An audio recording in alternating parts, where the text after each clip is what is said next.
আমরা বছরের পর বছর শুনে আসছি হুগলি জেলার অন্তর্গত ডানকুনি গড়লগাছায় একটি বিখ্যাত বাড়ি রয়েছে যা জমিদার বাড়ি নামে পরিচিত।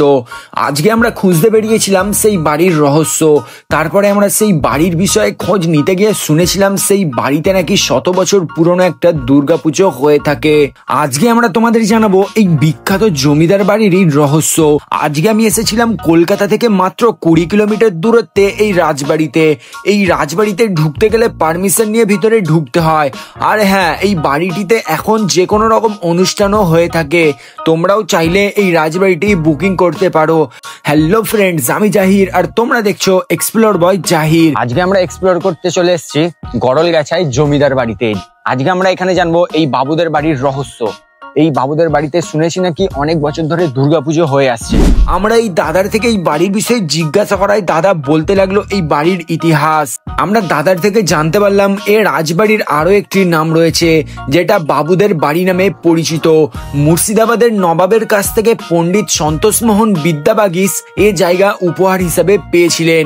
এটা প্রায় 1767 সালের কথা। তার ছিল 2 ছেলে, গোকুলচন্দ্র এবং রাধানাথ। এনারা 2 ভাই মিলে শুরু করেন দুর্গাপুজো।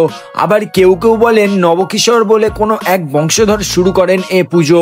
তবে যেই শুরু করে থাকুক না কেন, সেই পুজো আজও নিয়মরীতি মেনে হয়ে আসছে। তৎকালীন সময়ে রাধানাথের পুত্র দ্বারকনাথ ব্রিটিশদের থেকে রায় বাহাদুর উপাধি পান। সেই থেকেই বোধহয় বাবুদের বাড়ি বলে এ বাড়ি পরিচিত।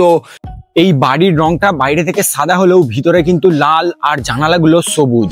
বাইরের দিকে এ বাড়ির রং সাদা, তবে ভেতরের দিকে লাল রঙের দেওয়ালের সঙ্গে সবুজ জানালাগুলো আজও যেন প্রাচীনতার সাক্ষী।